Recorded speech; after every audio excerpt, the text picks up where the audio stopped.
بسم اللہ الرحمن الرحیم۔ السلام علیکم ورحمۃ اللہ وبرکاتہ۔ ناظرین کرام، یہ ایک بہت ہی اہم اور نہایت ہی شاندار قرآنی واقعہ ہے، اور اسی واقعے کی وجہ سے قرآن مجید کی سورہ کا نام سورہ بقرہ یعنی گائے والی سورہ رکھا گیا ہے۔ اس کا واقعہ یہ ہے کہ بنی اسرائیل میں ایک بہت ہی نیک اور صالح بزرگ تھے، اور ان کا ایک ہی بچہ تھا، بچہ جو کہ نابالغ تھا، اور اس کے پاس فقط ایک ہی گائے کی بچیا تھی۔ ان بزرگ نے اپنی وفات کے قریب اس بچیا کو جنگل میں لے جا کر ایک جھاڑی کے پاس یہ کہہ کر چھوڑ دیا کہ یا اللہ، میں اس بچیا کو اس وقت تیری امانت میں دیتا ہوں کہ میرا بچہ بالغ ہو جائے۔ اس کے بعد اس بزرگ کی وفات ہو گئی، اور بچیا چند دنوں میں بڑی ہو کر درمیانی عمر کی ہو گئی، اور بچہ جوان ہو کر اپنی ماں کا بہت ہی فرما بردار اور انتہائی نیک و وقار ہوا۔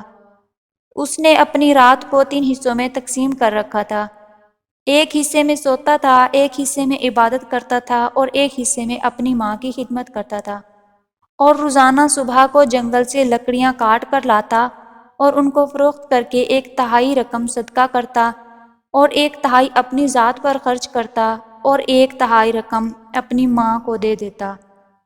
ایک دن لڑکے کی ماں نے کہا کہ میرے پیارے بیٹے، تمہارے باپ نے میراث میں ایک بچیا چھوڑی تھی، جس کو انہوں نے فلاں جھاڑی کے پاس جنگل میں خدا کی امانت میں سونپ دیا تھا۔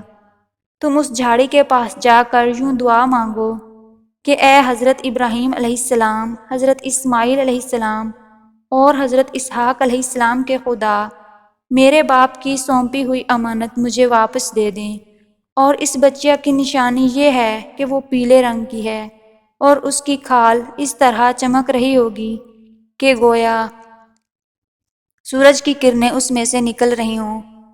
یہ سن کر لڑکا جنگل میں اس جھاڑی کے پاس گیا اور دعا مانگی، تو فوراً ہی وہ گائے دوڑتی ہوئی آ گئی اور آ کر اس کے پاس کھڑی ہو گئی، اور یہ اس کو پکڑ کر گھر لایا۔ تو اس کی ماں نے کہا کہ بیٹا، تم اس گائے کو لے جا کر بازار میں 3 دینار میں فروخت کر دو، لیکن کسی گاہک کو بغیر میرے مشورے کے مت دینا۔ ان دنوں بازار میں گائے کی قیمت 3 دینار ہی تھی۔ بازار میں ایک گاہک آیا جو در حقیقت فرشتہ تھا۔ اس نے کہا کہ گائے کی قیمت 3 دینار سے زیادہ دوں گا، مگر تم ماں سے مشورہ کیے بغیر گائے میرے حوالے کر دو۔ لڑکے نے کہا، تم خواہ کتنی بھی زیادہ قیمت دو، مگر میں اپنی ماں سے مشورہ کیے بغیر ہرگز اس گائے کو نہیں بیچوں گا۔ لڑکے نے گھر آ کر سارا ماجرا اپنی ماں کو بیان کیا، تو ماں نے کہا، یہ گاہک شاید کوئی فرشتہ ہو، تو اے بیٹا، تم اس سے مشورہ کرو کہ ہم اس گائے کو ابھی فروخت کریں یا نہ کریں۔ چنانچہ لڑکے نے بازار میں جا کر اس گاہک سے مشورہ کیا، تو اس نے کہا کہ تم ابھی اس گائے کو فروخت نہ کرو، آئندہ اس گائے کو حضرت موسیٰ علیہ السلام کے لوگ خریدیں گے، تو تم اس گائے کے چمڑے میں بھر کر سونا اس کی قیمت طلب کرنا، تو وہ لوگ اتنی ہی قیمت دے کر خریدیں گے۔ چنانچہ چند ہی دنوں میں بنی اسرائیل کے ایک بہت ہی مالدار آدمی کو، جس کا نام عامیل تھا، اس کے چچا کے دونوں لڑکوں نے قتل کر دیا، اور اس کی لاش کو ایک ویرانے میں ڈال دیا۔ صبح کو قاتل کی تلاش شروع ہوئی، مگر کوئی سراغ نہ مل سکا۔ تو کچھ لوگ حضرت موسیٰ علیہ السلام کی خدمت میں حاضر ہوئے اور قاتل کا پتہ پوچھا، تو آپ نے فرمایا، تم لوگ ایک گائے ذبح کرو اور اس کی زبان یا دم کی ہڈی سے لاش کو مارو، تو وہ زندہ ہو کر خود ہی اپنے قاتل کا نام بتا دے گا۔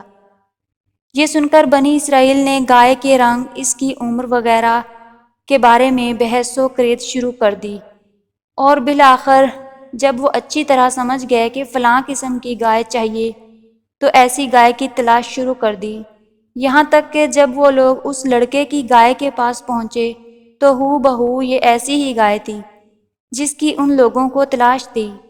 چنانچہ ان لوگوں نے اس گائے کے چمڑے میں بھر کر سونا اس کی قیمت دے کر خریدا، اور ذبح کر کے اس کی زبان یا دم کی ہڈی سے مقتول کی لاش کو مارا، تو وہ زندہ ہو کر بول اٹھا کہ میرے قاتل میرے چچا کے دونوں لڑکے ہیں، جنہوں نے میرے مال کی لالچ میں مجھ کو قتل کر دیا ہے۔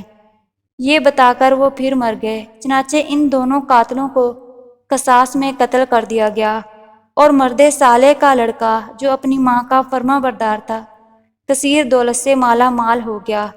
تو یہ تھی آج کی ویڈیو، امید ہے آپ کو پسند آئی ہو۔ اگر پسند آئی ہو تو ویڈیو کو لائک اور چینل کو سبسکرائب ضرور کیجیے گا۔ ملتے ہیں اگلی ویڈیو میں، تب تک اپنا خیال رکھیے گا۔ فی امان اللہ۔